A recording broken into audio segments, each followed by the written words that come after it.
இப்படியே போனா சோத்துக்கு பிச்சை கூட எடுக்க முடியாது. உலக நாடுகளை அச்சுறுத்தும் பசி, பட்டினி, வறுமை. ஈரான் போர் விளைவுகள் பற்றி ஐநா சபை எச்சரிக்கை. 35 நாட்களாக நீடிக்கும் ஈரான் அமெரிக்கா போர் மத்திய கிழக்கில் பதற்றத்தை உச்சத்திற்கு தள்ளி கச்சா எண்ணெய் மற்றும் எரிவாயு விலையை கடுமையாக உயர்த்தியுள்ளது. இதன் தாக்கமாக உணவுப் பொருட்கள் உற்பத்தி, போக்குவரத்து செலவுகள் அதிகரித்து தானியங்கள், தாவர எண்ணெய், பால் பொருட்கள் விலை மார்ச்சில் கணிசமாக உயர்ந்ததாக ஐநா உணவு மற்றும் வேளாண்மை அமைப்பு எச்சரிக்கிறது. ஹார்முஸ் நீரிணை போன்ற முக்கிய கடல்வழி பாதைகளில் ஏற்பட்டுள்ள முடக்கம், உரங்கள் மற்றும் அத்தியாவசிய உணவுப் பொருட்கள் சர்வதேச சந்தைக்கு வந்து சேருவதில் பெரும் தாமதத்தை ஏற்படுத்தியுள்ளது. ஏற்கனவே பொருளாதார ரீதியாக பின்தங்கியுள்ள ஆப்பிரிக்கா மற்றும் ஆசிய நாடுகள் இந்த திடீர் விலையேற்றத்தால் பெரும் உணவு பஞ்சத்தை எதிர்கொள்ள நேரிடும் என ஐநா பொதுச் செயலாளர் எச்சரித்துள்ளார். போர் நீடிக்கும் பட்சத்தில் வரும் மாதங்களில் கோதுமை, சோளம் மற்றும் சமையல் எண்ணெய் ஆகியவற்றின் இருப்பு குறைந்து அவற்றின் விலை மேலும் 20% முதல் 30% வரை உயரக்கூடும் என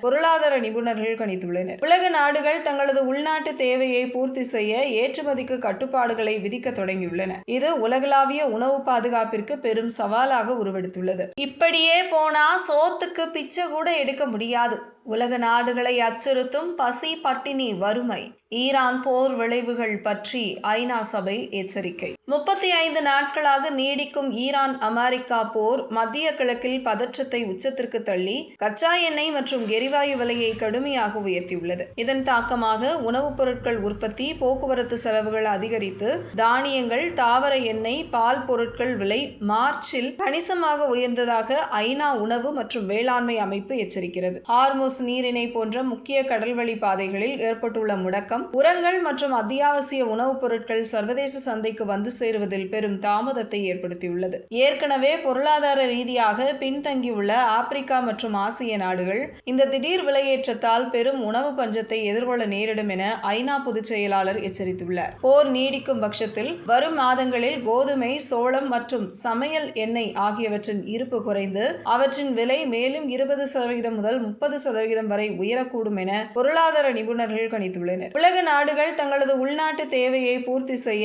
ஏற்றுமதிக்கு கட்டுப்பாடுகளை விதிக்க தொடங்கியுள்ளன. இது உலகளாவிய உணவு பாதுகாப்பிற்கு பெரும் சவாலாக உருவெடுத்துள்ளது.